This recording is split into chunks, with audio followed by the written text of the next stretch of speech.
Hello, everybody, and welcome to the Friday edition of Moohead Radio. I'm your host, a big and furry bovine. Joining me, Bronk in England, and anyone else I'm a who big feels and tired moose. yes, the moose is loose, and if anyone else wants to join in, you're more than welcome to as well. These are the times that try men's souls during the. You're hoping that the Guardians would kind of pick up the slack. That isn't happening, so. There's really not like a whole. Let me get some water here. Not a whole lot, really, to talk about. I think even the blackout death has calmed down. Yeah, for now. For now, there will be. He's put Edward James Olmos on notice, though. Oh wow. Yeah. Before I get into the meat of the program, which there isn't much. There's more scrap than meat.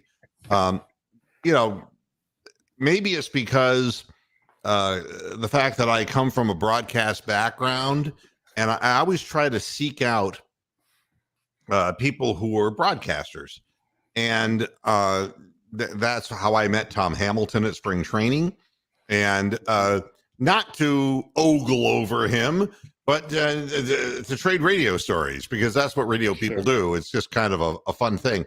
And he is a tremendous play-by-play guy. And, I always wanted to be able to have a conversation with Joe Tate. That never ended up going anywhere because Joe Tate didn't talk to anybody. And he wasn't the world's friendliest man. But he was a tremendous play-by-play announcer. I did have Michael Regai on the program several times when he was doing the play-by-play before the Dan Gilbert ownership. And it was great talking to him. And so when things about broadcasters tend to hit me a little harder, Jim Donovan, you said you're not following Cleveland sports. Jim Donovan made an announcement on television that his leukemia has recurred. Wow. And it is grim. And the thing that bothered me most about it is that and it was not like a 30-second over and done with thing. The thing went on for some time in which he, really gave some details about what he's been through over the course of the last how many years, how he got a transplant, bone marrow transplant 11 and a half years ago. That's very serious. Jesus, yeah. Wow. And basically he started to tear up.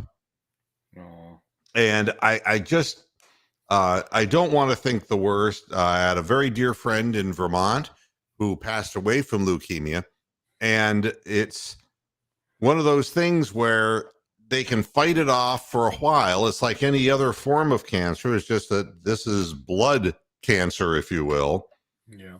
And you have so many weapons that you can use against it, and when you're out of weapons, then you're out of luck. And I don't know what the situation is of how they're going to move forward and fight this, but I was left with the horrible feeling in the pit of my stomach that they may be running out of options here. And now I'm not going to sit here and tell you that every play-by-play guy is similar. Everyone has their own style. And the fixed camera that you've seen in the press box with Donovan and Deacon in the past, Deacon just sitting there in a chair and he was just stone-faced, and Donovan was the most energetic, animated guy that you could imagine. And, he basically in his announcement said that he can't say whether he'll be working or he won't be working. There's no certainty to the situation. And, and it just kind of left it with a lot of open ends. I want to wish him and his family the best. Sure. I want to wish that he continues to beat the odds and continues moving forward in good health. And I say this with all seriousness, and regardless of who it is, you feel sorry, but when it's part of a fraternity, especially, I did color as far as Miami University basketball in the MAC. But I can't say that I've ever attempted play-by-play. It is a unique skill, and it's something that requires a certain imagination and a certain pace and a certain talent. And you just can't step in front of a microphone and do this shit. People should realize that it is a skill, and you have to be extremely quick with it too. You have to be able to see things and then say them as you're seeing them, which not a lot of people do. It's a similar skill that like commodity traders and people that have to talk fast, seeing things like that. I mean, I just Googled him up and he's 66. Yeah. Now, he comes across as younger than that, when they show him in the booth on those videos, because he is jumping around and being animated and stuff. So, if he's had leukemia for that long, it's and he's 66, I'm going to sort of agree with your assessment. Yeah, I was only reading his face. I mean, and it just looked like somebody who was just running out of options. And I just, I don't know anything, and I just want the best, and I'll leave it at that. And no matter how many years this program has been going on, no one has ever said a bad word about Jim Donovan ever at any point. No. Not you, not any of the panelists. Just that if he got excited about what he was seeing out there on the field all these years, he must be an excitable boy, because a lot of it was excitable, but the kind of excitable that makes me curse. You know what I mean? Yeah. So he did see a lot of bad football. So and you would tell it like it is, though. When we were like 0-16 or whatever it was, he wasn't sugarcoating it. When I heard him, so he was honest within the parameters of what he was allowed to do. That's right. He has an employer, exactly like all of us when we were behind a microphone, except me now. Yeah, I mean, you have no parameters other than whatever sense of taste you might have, which is none. Yeah, but so but they obviously have to work within the lines. So best of wishes to Jim Donovan and his family. Here's something that is kind of an overview of the program today. We'll quote Shakespeare. The problem is not in our stars, it is in ourselves. And I really I keep reading about the Guardians, okay? Oh God. And then I read about the Browns, and then I read about same old Browns and all of that negativity, and then and then read about the Cavaliers. Oh, how come we couldn't get through the first round of the playoffs and all of it? And everybody wants to point a finger at certain things, but there are no curses. The fault is not in our stars, and Cleveland fans have to eventually figure out that there are no curses involved. It's bad decision making, and it's in ourselves. And I don't mean you and me and the people who are watching the game. It's not your fault, but the people who own the organization, run the organization. We've had some real Lulus and people who are not willing to field complete teams. And when I watch the Guardians, this is an organization that's been kept together with really good starting pitching and good closers and back end bullpen. And, we would rely on praying that Carlos Santana would have one more good season to get us some home runs. And in the interim, we get rid of, Francisco Lindor, who's not exactly knocking down buildings in New York. Which was a good move, as it turns out. Well, I mean, you take a look at the pitching, and I'm not going to argue that. I mean, Logan Allen looks like a good young pitcher, and Bybee looks like a good young pitcher. If their arms stay healthy, that looks good. But year after year after year, you can keep bringing up younger pitchers. So you trade off Carlos Carrasco, or you're getting rid of Clevenger, who's now got arm trouble in Chicago, which is nothing new because he's had nothing but arm trouble. Or God forbid, Mr. Drone, who's playing in Japan now. Trevor, what's his face? Yeah, Trevor Bauer. Yeah, I mean, so and these guys all did well with Cleveland, and they move on.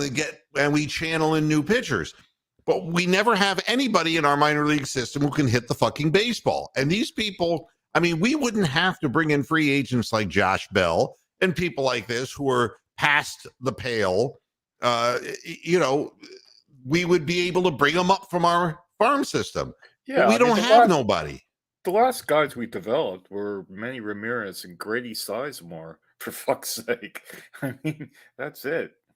Yeah. It really is amazing when you stop and think, the last time you remembered a murderer's row, it was names like Tomey and Bell. I mean, it was 1997, Yeah. And who was the third? Matt Williams. And we had people who, but it was never in all recent years that we've had anybody who could put up big numbers as far as hitting the ball out of the park. And we are forced now, and this is what I was afraid would happen to the Guardians, based upon the change of rules in Major League Baseball that took away the shift. And I got to tell you, the shift helped us. It did, because our guys could hit it away from the shift. Now that they're playing their regular position, these guys are they're 220, 230 hitters. And totally fucked. And but again, we bring up in our minor league system a guy like Stephen Kwan, who's a fine, serviceable player. Nothing wrong with him. We love Stephen Kwan, right? But then you have Will Brennan, and you got to do the Brennan voice. Yeah, I guess that would be my grandson. And he hit well last year, but sophomore jinx. We've heard it in baseball historically for ages, and we keep repeating the same people over and over. And Andre Jimenez is a guy who is now struggling to hit 230, and his power is not there. Josh Bell's power is gone because he's beyond the age where he can really supply one more good season. And you just look around the diamond, and it's you've got Jose Ramirez. I almost said Manny Ramirez. I'm living in the past. And Jose is getting frustrated because it always falls on his plate to have to win the game. Yeah. And that weight is like, oh my God, I just signed to be here for 10 years. Yeah. Or as Topaz would say, get me out of here. No. So God. Yeah, I took shit 2 months ago on some Cleveland Indians page, or Cleveland Guardians page, sorry, that they were having bobblehead nights for Jimenez and somebody else. They go, they're far too young and unproven to be having bobblehead nights already. Well, what are you guys doing? There's nothing wrong with being positive thinking, but you keep committing the same mistakes over and over again. It was like what Captain Kirk said about Khan. You keep missing the target. It's like everybody knows that the teams end up in the playoffs. They're just hitting balls out of the stadium and they're scoring runs. And, we don't seem to get it. And even if we were developing these players in our minor league systems, we wouldn't hold on to these people for all too long. Not at all. Not and at all. is because they would end up going to the big city, and that would be that. But we're not even trying. We're so locked in on getting the pitchers and having success with the pitchers that the pitchers eventually get to a point where they know they're not going to see more than 3 runs on the scoreboard. They have to be fucking perfect to win games. And, and the same thing with the Cleveland Browns. It's all, we don't get receivers. We want to keep concentrating on the fucking quarterback. And we get that wrong every time. We want to keep bringing in some veteran quarterback. We want to draft a guy who's undersized and who is playing at too high of a weight and is slow of foot. And it's like, well, the offensive line can't block. And it's like, no, you don't get it. The guy can't see over the offensive line and the receivers can't get open. And it's the same sin over and over and over again. So this has nothing to do with fate or nothing to do with the gods being against us. It's nothing to do with that. It's making the same stupid mistakes over and over and over. And now the Cavaliers are at a crossroads too. Well, and what's happened now?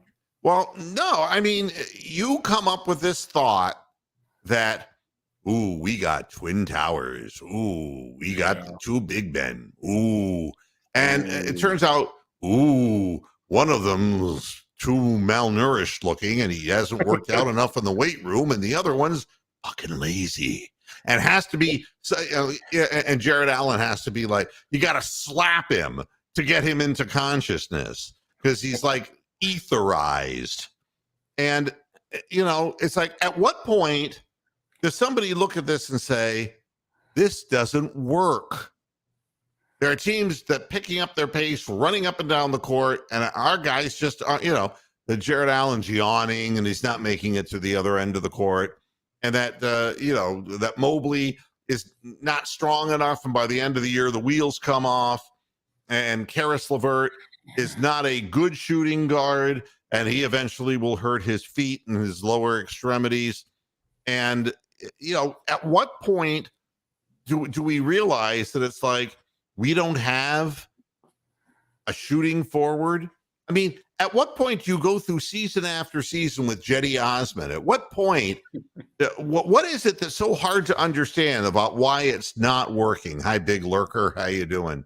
Hey, Big Lurker. What is it that so, why can't you figure out that Stevens isn't the answer, that Jetty Osman isn't the answer, that Dean Wade isn't the answer? When are you going to actually try to get a legitimate 3-point shooter so that this plan that you've devised could possibly work? And why do you think that you can continue being the best defensive team when you've got Donovan Mitchell and Darius Garland, 2 small guards? I mean, and then you have no 3-and-D guy. Mm-hmm. At what point what is it they don't understand? Is the whole organization had a fucking stroke? Give me a break. This is the point right now where you have to make hard decisions and say, you know something? And I mean, for me, Jared Allen would be on the block. I would get whatever I needed to get to make my roster a fuller roster. And I got reading Cleveland fans going, well, Max Strus from the Heat, he was 0 for 10 in the last fucking game against Denver. Game 1, he came out really ready to play now, didn't he? 0 for 10 from the field, and 9 of them were threes. 0 for 9 from 3. And, you need consistent shooters. You didn't see, really good 3-point shooters like Kyle Korver didn't go 0 for 9 from 3. No, they might have a bad game or 2, but you wouldn't see this regularly happening. And the Miami Heat are not a good 3-point shooting team. And, but we never have one. So what the fuck do we know? And we're supposed to have these guards who are the all the attention's being put on Darius Garland and on Donovan Mitchell, and it's like they can pass the ball. They got nobody on the wing they can trust. Isaac Okoro, give me a fucking break. No. Give me a break. It's just grim. I mean, Chetty Osmond's been with us for 6 years now. It seems longer than that. But yeah, he'll be back. He'll be back because he's the gift that keeps giving. So how was the Denver-Miami game anyway? Did Miami get? It was totally non-competitive, like everyone thought it would be. Now that doesn't mean the game 2 is going to be, is going to be the same. It could be completely different. But I mean, Jokic had his way, okay, which you figured would be the case. But what was really fucked up is that Bam Adebayo took 25 shots. What in the hell is their center taking 25 shots for? Jimmy Butler only scored like 14 points or 13 points in the game. And Adebayo shot twice as many shots as Jimmy Butler. It's like, what am I missing here? And the answer, I think, that what I'm missing here is that Miami, the only way they could have a chance is if they gummed up the game. But the Nuggets are way too fast. They get up and down the court way too fast, and they have people who can bury shots from the perimeter. And the Heat don't have, and if you're wondering, for every Cleveland Cavalier fan said, yeah, but Mr. Moohead, he got rid of Kevin Love. This is the time. God, not this again. He's a DNP now every single game because he no longer has it. Okay? Can we please just move on? But you see, the fault is in ourselves. If you insist that Kevin Love should be playing for the Cavaliers, then you do have a problem. You just don't understand what makes a winning team. And if you don't realize that the same thing that the Guardians don't have power hitters and aren't raising them in their minor league system, and that the Browns never have adequate wide receivers with separation skills, and they're constantly hiring head coaches that have really incredible faults that is almost impossible. And then now we've sold our soul to analytics. So DePodesta is in control of the fate of a team and he knows nothing about football whatsoever. These are the decisions that bury you. And the Cavaliers are at a crossroads. And I hate to see this young talent, get lost. But I'll tell you something. If they don't do something to get this roster rounded out, the time is going to come where they have to trade, and they will. You mark my words. You're listening to me today, and if they don't get a replenishment of their roster, which they backed themselves into a corner by giving every tangible asset they had to get Donovan Mitchell. So there's not much they can do. But if they don't get rid of some of this weak sauce and start putting a little bit more substance depth-wise into the roster, you're going to find that they're going to wind up trading Donovan Mitchell. You watch. Yeah. No, I totally agree with you. The only way they're going to get young assets, and we'll be right back where we started again. Yeah. So, again, it's now the Browns, one of the stories that was a headline story, Bubba Ventrone, who is the special teams coach, is working with Cade York, the beleaguered kicker from last year, and trying to get an understanding of what contributed to Cade York's problems and why it happened. And it's there's many things when it comes to kickers. Kickers cannot have long memories, all right? Sure. That's why you don't see any elephants kicking in the NFL. I mean, if you're thinking about all this other shit that's happened to you, if you're back 2 games ago, Cade York never had a problem before, but he's real persnickety and he's real detail oriented, and things got into his head, and he couldn't get his mechanics correct. There was nobody on the team, God only knows, who was going to help him.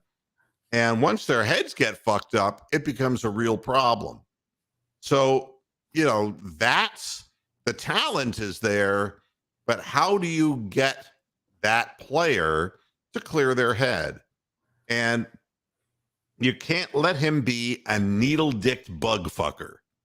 You can't let him just get so bogged down with all of these tangential thoughts. It's automatic. Yeah, it's You just watch the muscle great memory. kickers. Yeah, I'm sorry? it's just muscle memory at the end of the day. I mean, you have a timing, and then the ball gets there, and you kick it. Yeah, Well, it's no different than hitting a golf ball. And I mean, and look, I'm not going to tell you it's easy to hit a golf ball. When I it's play not. golf, it's like it's a moving target. But even a guy like Tiger Woods, look at how much time, money, and effort and swing coaches that he's had over the course of his career. And all of them, they all end up changing their mechanics. I saw that DeChambeau was changing his mechanics. He was a guy who could hit the ball 340 yards, but time takes its toll, and you start becoming, instead of brute strength, you become more technique oriented. And so kicking a football is like metronomic. Sure. And it's the same thing as hitting a golf ball. And it's the same thing as hitting a tennis ball. It's the same thing. Technique takes, and not everybody does it the same way, but they find a way that works within the capacities that they have.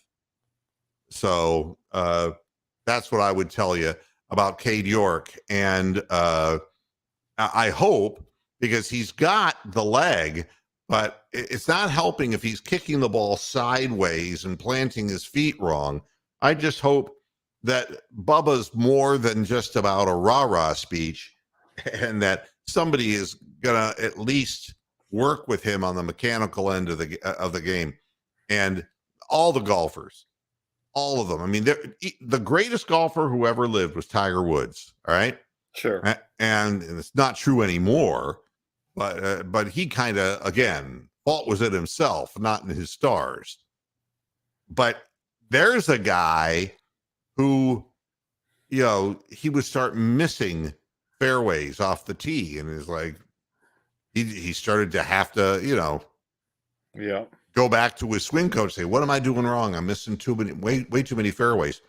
Or long irons. And they'll have all kinds of loopy things going on with their swings, and then the short game, the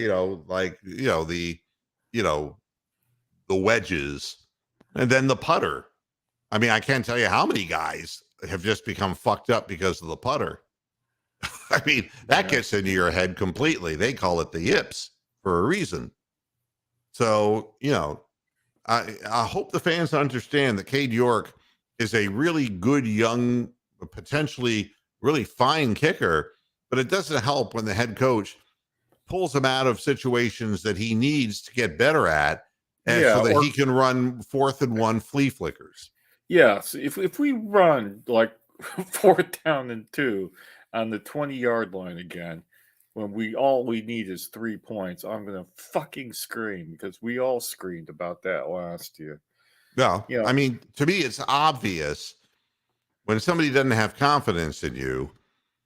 It just makes it worse, though. It just makes it fucking worse. Well, yeah. I understand the head coach takes heat, and, that's how head coaches get fired. It happens all the time. And it's not going to be some, me giving a young player an opportunity. This is my job at stake. And I understand that's a component of this. Well, here's the point that, golf obviously is an individual game. But when Tiger Woods had to be part of a Ryder Cup team, he always shat the fucking bed. So I don't know. Maybe there's something to, having this extra pressure of not letting other people that you're playing with down doesn't, equate with some people, I don't know. So enough about Cade York. Just let him do his thing and try to build some confidence in the player. for God's sakes. Then there's, this question. Can Steelers quarterback Kenny Pickett make a year two No. leap to keep pace with the other quarterbacks in the AFC North? And the answer is no. No. Who I gets mean- better in their second year? Who? Tell me. Tell me one person who gets better in their second year in the NFL. Well, what I can tell you is Think about it. people who come out, you can always tell when a quarterback who is going to be something has some great ability. Even a guy like Terry Bradshaw, who God only knows in my mind was brainless, but Oh, what an still is. arm, what an arm he had. And when they actually surrounded him with talent at the wide receiver position with Lynn Swan, with his tight end, Benny Cunningham, you're going back, this is Stalwart. going all the way back in the 70s, and Lynn Swan, all of these people, it all came together. I don't know what anybody would have seen from Kenny Pickett in year one, and to look at the Steelers roster, what help is he getting? No. And this is the guy who went through the draft process with the 8.5-inch hands, and people were questioning Kenny Pickett from the get-go because size of his hands, and that's not what you're usually looking for in an NFL quarterback. And Mike Tomlin is saying what he has to say. The more reps that he gets, he's going to grow. But something? No. I've seen so many bad quarterbacks in Cleveland get plenty of snaps. But if you don't have the ability to scan the field very quickly and read what's going on, it doesn't matter how strong your arm is. Doesn't matter how tall you are. If you could read the field really fast, it's like speed reading. It's like a skill set.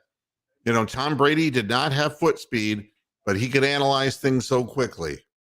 Yeah. And I mean, Pickett's like Cody Kessler 2.0. I mean, I don't have much hope for him. So here's what Tomlin said about Kenny Pickett. I expect him to kill it. And the reporter said, "You mean the season?" Boo.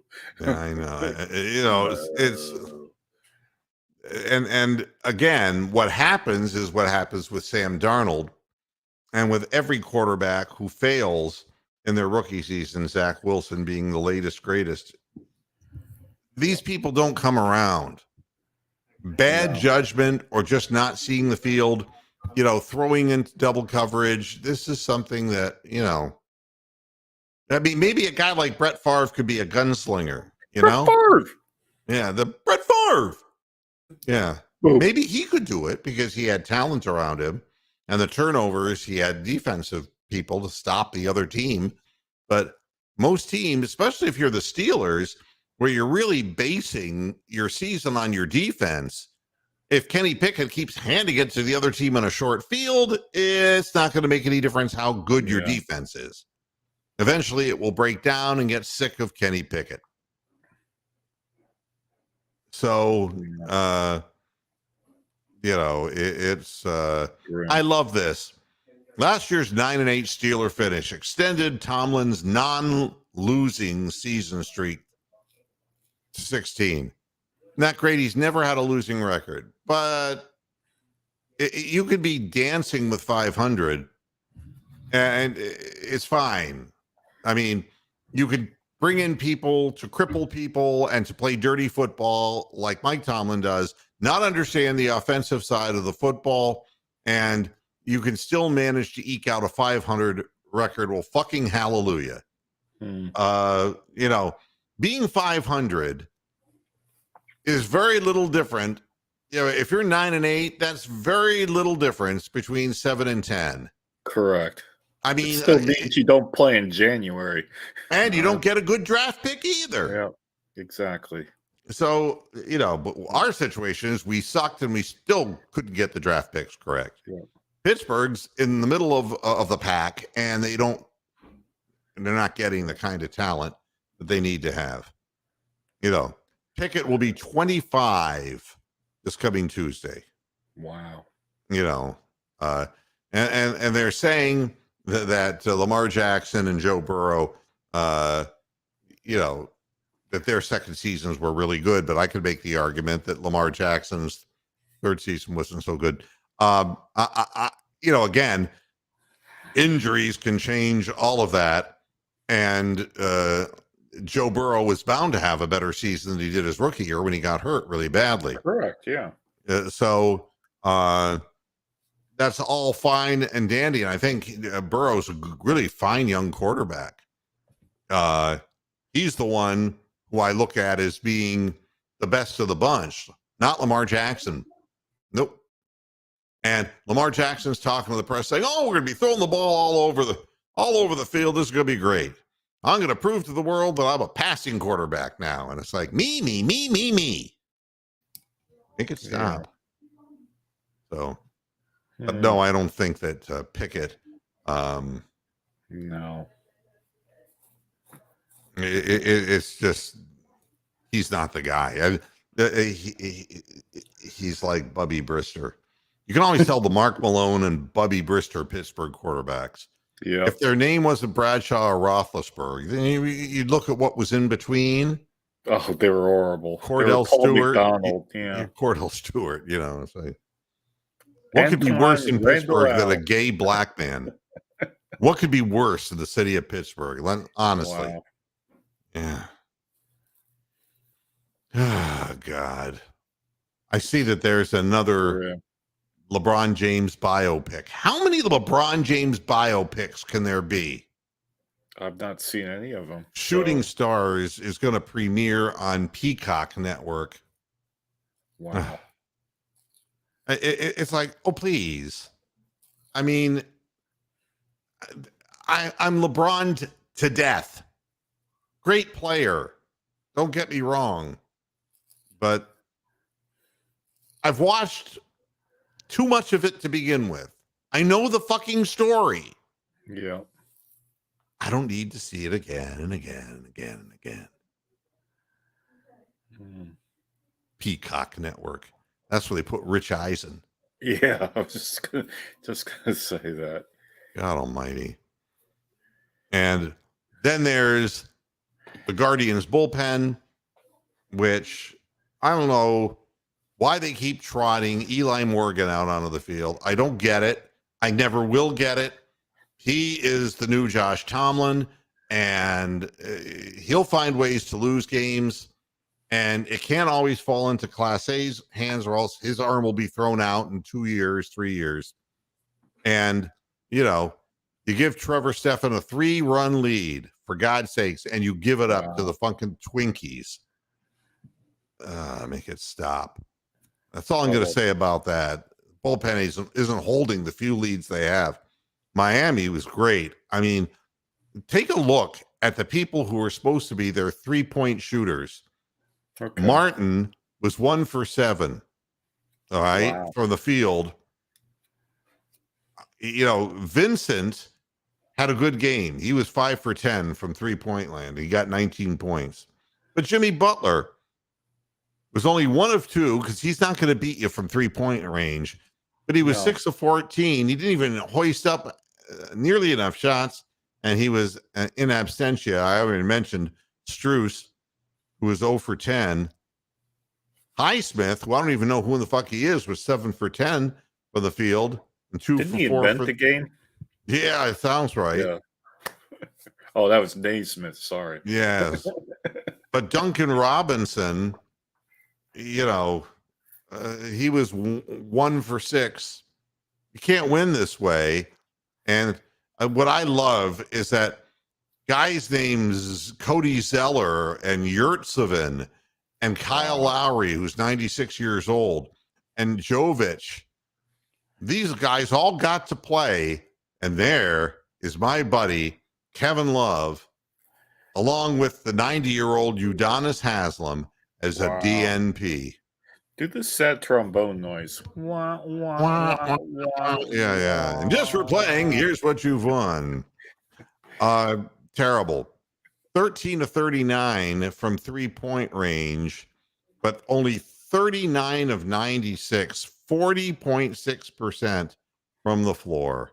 And meanwhile, Jokic is as economical as it can be.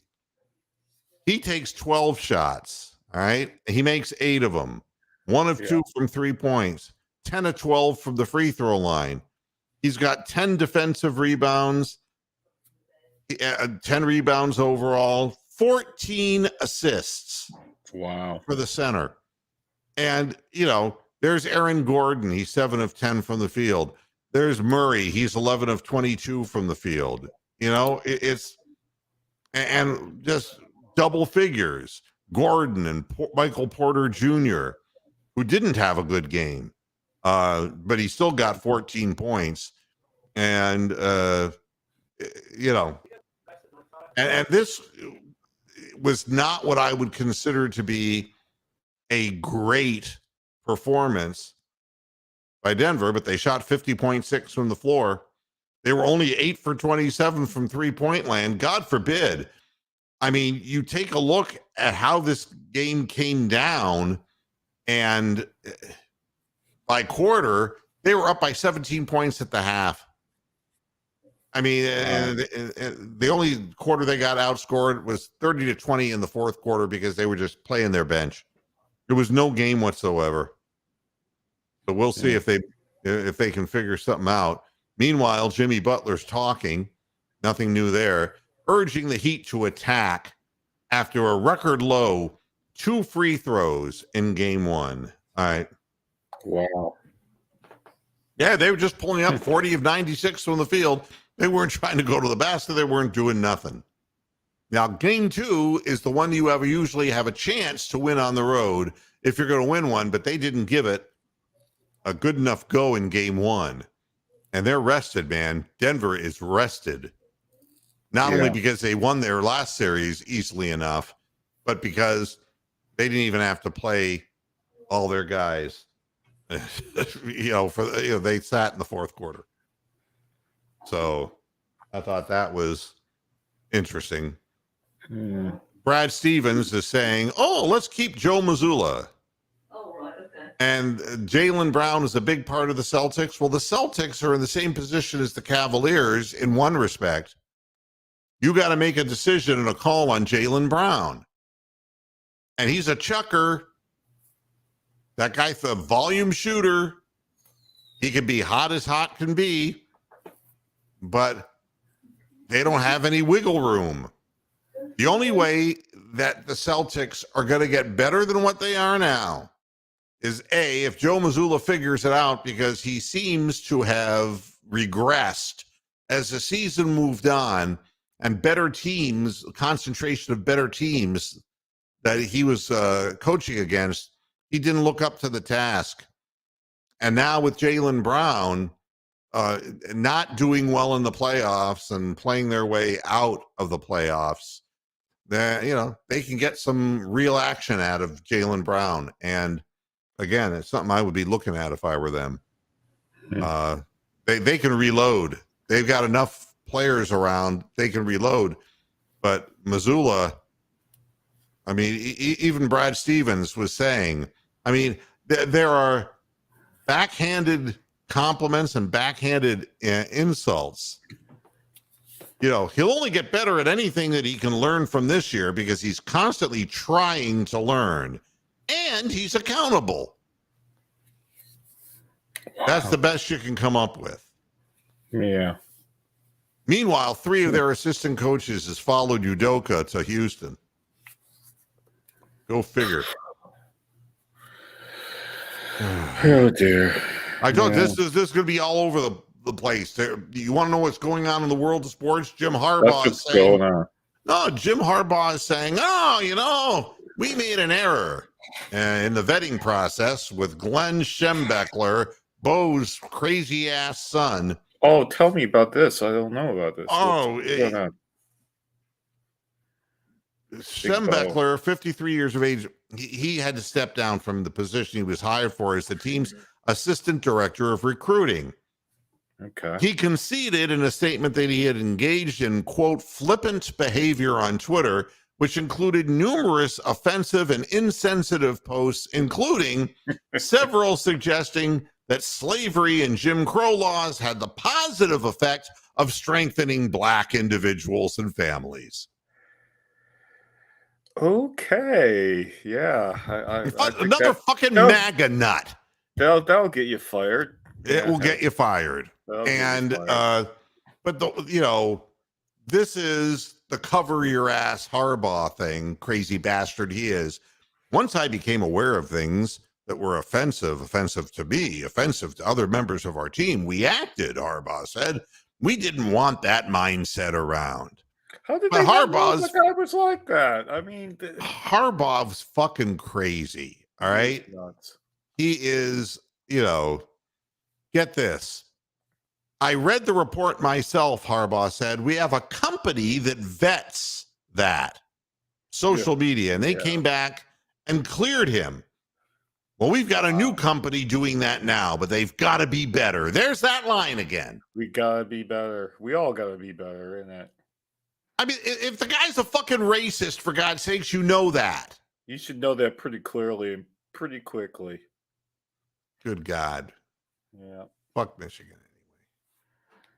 Then there's this. Harbaugh.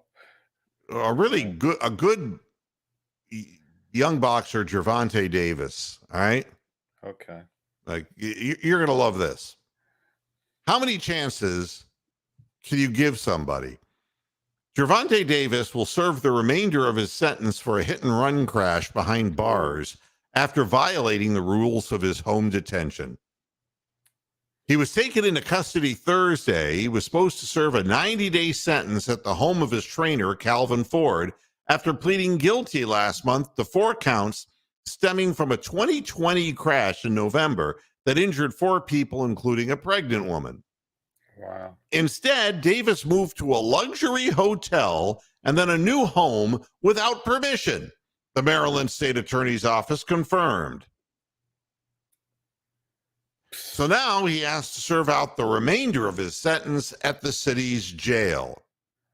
Meanwhile, Davis's attorney, Michael Tomko, indicated that the address his client gave at sentencing for serving his home detention was too small for the boxer and his security detail. It's just ridiculous. He was also sentenced to 3 years probation and 200 hours of community service. That ruling came down less than 2 weeks after he scored a 7th-round TKO over Ryan Garcia in the biggest fight of his career. Davis, a Baltimore native, is also facing a misdemeanor domestic violence charge of battery causing bodily harm. Grim. Wow, man. Yeah. What can you say about these people? I have no idea. I mean, and Gervonta Davis has done very well, in the ring, but he obviously isn't doing so well out of it. This is a very common problem with boxers. I don't mean the dogs. I mean, just trying to separate the violence that happens in the ring with what there is going on, the whirlwinds in their lives and what made them that way. God only knows. Yeah. I could name you so many fighters. I mean, Trevor Berbick, he was fucking crazy. Wow. Yeah. He was, he ended up being beaten to death in the head with a lead pipe. No, that's how he died. Oh, he hung out with bad people, did bad things, and he got it in the end. Yeah, I knew he was dead, but I didn't realize he got killed that way. That's a lead pipe in the back of his head. Wow. Just amazing. I have 2 stories to end out the program on that, and this has nothing to do with sports, but I am obliged to say how fucking crazy the world is right now. It is. All right. If I said to you Chick-fil-A, what would be the first thing that comes into your mind? They're closed on Sundays. Because they're nut jobs. Do I have to go any further? No. It is a Christian franchise, yes. Right. But here's what's happening. Chick-fil-A is now a target of the MAGA crowd for going woke. That's what they say about everything that they don't agree with. You're woke. Yeah. I'd rather be asleep, actually. Well, It's that's what late. these people are. There's nobody home. Lights aren't on and there's nobody home. But of all places to become a target of the far right wing, Chick-fil-A, please. And Yeah, you but know you- why? Why? What have The they done? company has an executive overseeing its diversity, equity, and inclusion policies. Which pretty much every company that's that big does. But you would have to. Yeah, there's nothing new to that as far as like big companies. The only people who are woke are these crazy fucking MAGA people who wake up to these and they think they found something. Oh, look what I found out about Chick-fil-A. It's like, you stupid fuckers. What's wrong with having diversity in the workforce? You pricks. What's wrong with these people? There's not enough of these woke people to actually cause a boycott to actually hurt any of these companies anyway. It's when normal people actually boycott something that corporations get hurt.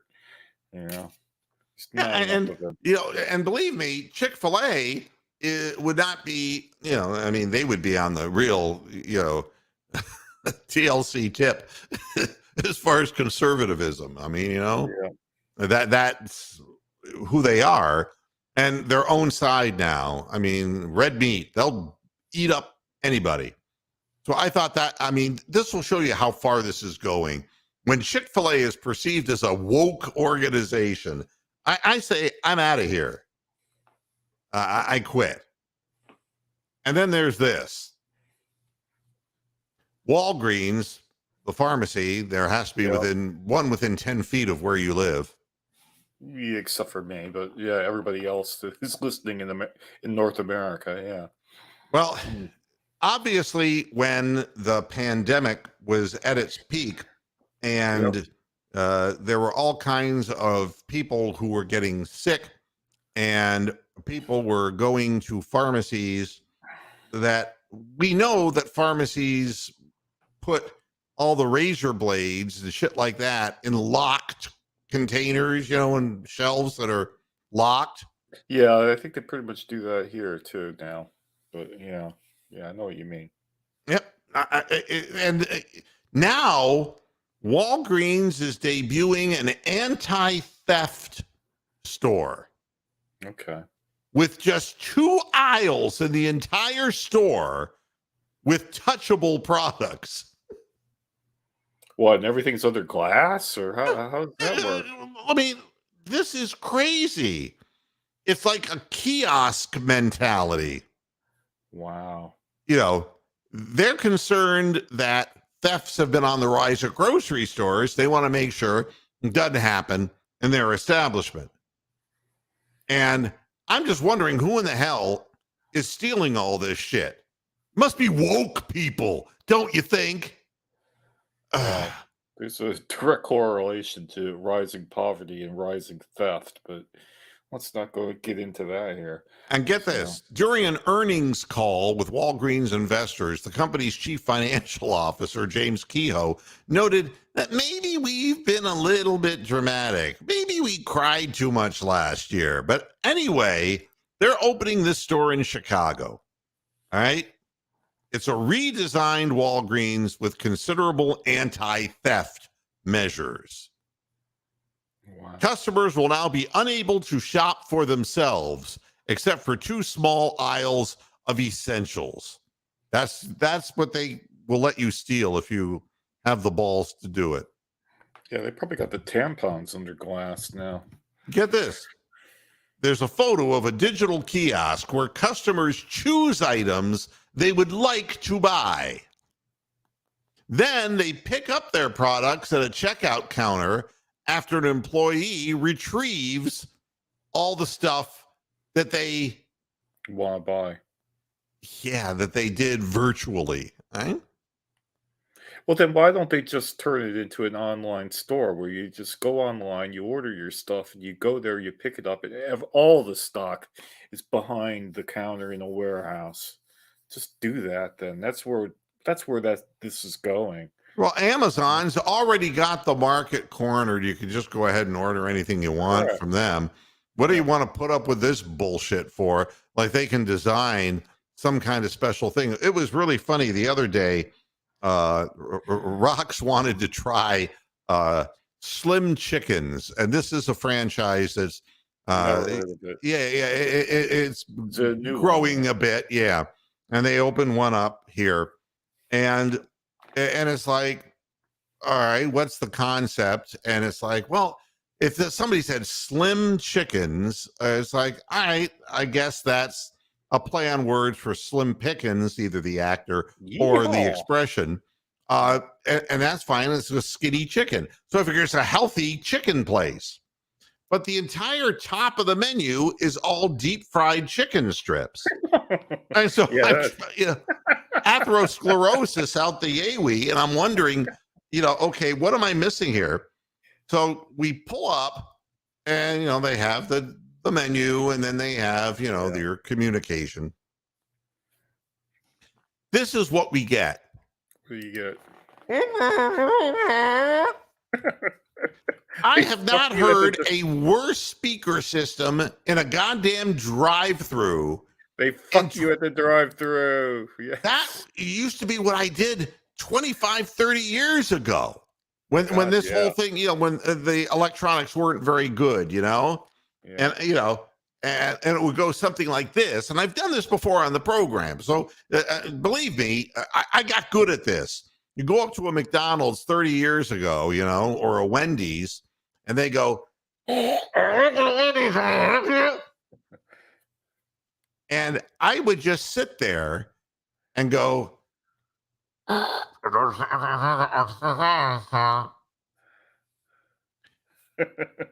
just wanted to see how they liked it.